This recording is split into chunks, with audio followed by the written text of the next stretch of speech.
ஹர ஹர சங்கர ஜெய ஜெய சங்கர. உங்களது வீட்டின் பூஜை அறையில் இந்த புகைப்படமானது இருக்கிறதா? இதை உடனே எடுத்து விடுங்கள். இந்த மகா பெரியவா அவர்கள் அவரது பக்தர்களிடம் கூறிய ஒரு அற்புத செய்தியை பற்றி தான் நம்ம இந்த வீடியோல பார்க்க போறோம். அதாவது உங்களது வீட்டில் பூஜை அறையில் விநாயகர், மகாலட்சுமி, சரஸ்வதி என்கிற 3 தெய்வங்கள் போட்டோக்களும் மற்றும் அவர்களது சிலை உருவங்களும் இருந்தால் மட்டுமே போதும். இதற்கு அடுத்ததாக குலதெய்வம் இருந்தால் ஒன்றும் பிரச்சனை இல்லை. ஆனால் உக்கிர தேவதைகளான போட்டோக்கள் உங்களது வீட்டில் இருந்தால் உங்களுக்கும் உங்கள் வீட்டில் உள்ள அனைவருக்கும் கஷ்டங்களும் தேவையற்ற பிரச்சனைகளும் வந்து கொண்டேதான் இருக்கும்.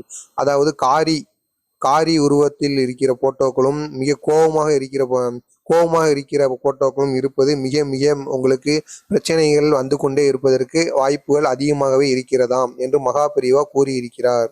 இந்த உக்கிர தேவதைகளின் போட்டோக்கள் உங்களது வீட்டில் இருந்தால் உப்பையே உடனேயே அகற்றி விடுங்கள். அடுத்ததாக முருகப்பெருமான் போட்டோவை வைக்கலாம் என்று நீங்கள் கேட்பீர்கள்.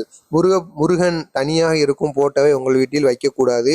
அவர் வள்ளி தெய்வானையுடன் சேர்ந்திருக்கும் போட்டோவை நீங்கள் வைத்துக் கொள்ளலாம். அது ஒன்றும் பிரச்சனை இல்லை. அடுத்த கடவுளான பழனி ஆண்டவரை வைத்து நீங்கள் வழிபடுவராக இருந்தீர்கள் என்றால் அவரது ஆண்டி உருவத்தில் இருக்கும் அதாவது போட்டோவை வைத்து வழிபடாமல் ராஜயோகத்தில் இருக்கும் போட்டோவை வைத்து நீங்கள் வழிபட வேண்டும்.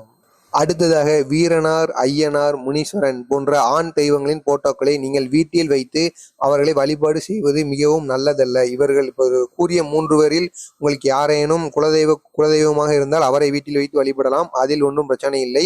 அதுபோக குலதெய்வம் இல்லாமல் அவர்களை வீட்டில் வைத்து நீங்கள் வழிபடுவது மிகவும் ஒரு தவறான செயல் என்று மகா பெரியவா கூறியிருக்கிறார். ஏனென்றால் அவர்களை வைத்து வழிபட்டால் நீங்கள் அதாவது அந்த குறிப்பிட்ட காலத்தில் அவர்களுக்குரிய வழிபாடு நீங்கள் செய்து கொண்டே வர வேண்டும். நீங்கள் அவற்றை தவறும் பொழுது அவர்கள் உங்களுக்கு கஷ்டங்களையும் பிரச்சனைகளையும் கொடுத்து கொண்டேதான் இருப்பார். இதற்கு அடுத்ததாக ஐயப்பன் மற்றும் ஆஞ்சநேயர் போட்டோக்களையும் நீங்கள் வீட்டில் வைத்து வழிபடுவதை தவிர்க்க வேண்டும். முடிந்தால் அருகில் உள்ள கோவிலுக்கு சென்று இவர்களை வழிபட்டு வர வேண்டும். உங்களது பூஜை அறையிலும் இப்பொழுது கூறப்பட்டுள்ள போட்டோக்கள் இருந்தால் உடனே அகற்றி விடுங்கள். அடுத்ததாக நீங்கள் அனைவரும் கேட்கலாம், அதாவது வராகி அம்மனை வீட்டில் வைத்து வழிபடலாமா என்று. அதாவது வராகி அம்மனை வீட்டில் வைத்து வழிபடலாம், அதில் ஒன்றும் தவறுகள் இல்லை என்று மகா பெரியவா அவர்கள் கூறியிருக்கிறார்கள். தற்பொழுது கூறப்பட்டுள்ள அந்த ஆண் தெய்வங்களை மற்றும் நீங்கள் வீட்டில் வைத்து வழிபடுவதை தவிர்த்து வருவது மிகவும் நல்லது. அடுத்ததாக நீங்கள் அனைவரும் அதாவது பூஜை அறையில் இறந்தவர்களின் போட்டோவை சாமிக்கு நிகராக வைத்து வழிபட்டு வருவீர்கள். அது மிகவும் ஒரு குற்றமான செயலாகும்.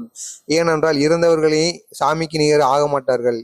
நீங்கள் உங்கள் முன்னோர்களை வழிபடுவது எங்களது வழக்கம் என்பது நீங்கள் கூறலாம். அதாவது உங்கள் முன்னோர்கள் நீங்கள் வழிபடலாம், அவர்களை பூஜை அறையில் வைத்து வழிபடுவது மிகவும் தவறு. வழிபட வேண்டும் என்றால் நீங்கள் அவர்களை தனி அறையில் வைத்து, அதாவது ஹாலிலோ உங்களது பெட்ரூம்லையோ வைத்து இவ்வாறு வழிபட்டு வரலாம். இல்லாட்டி அவர்களுக்கென்று ஒரு தனி ரூமை வைத்து அதில் வழிபட்டு வரலாம் என்று மகா பெரியவா அவர்களது பக்தர்களிடம் கூறியிருக்கிறார். இது போன்ற உங்களது உறவினர்களுக்கும் அக்கம் பக்கத்தினர்களுக்கும் வீட்டில் பிரச்சனைகளும் அது மட்டுமல்லாமல் அதிக கஷ்டங்களும் இருந்தால் இந்த வீடியோவை அவர்களுக்கும் அனுப்பி அவர்களையும் பார்த்து இந்த செயலை செய்ய சொல்லுங்கள். ஏதோ உங்களால் முடிந்த ஒரு உதவி போன்று அவர்களுக்கு இருக்கட்டும். உங்களுக்கு இவ்வாறு மகா பெரியவா கூறிய செய்திகள் உடனுக்குடனே வந்து சேர வேண்டும் என்றால் நமது சேனலை சப்ஸ்கிரைப் பண்ணி கொள்ளுங்கள். நல்லதே நினைவுங்கள், நல்லதே நடக்கும். ஹர ஹர சங்கர ஜெய ஜெய சங்கர. நன்றி, வணக்கம்.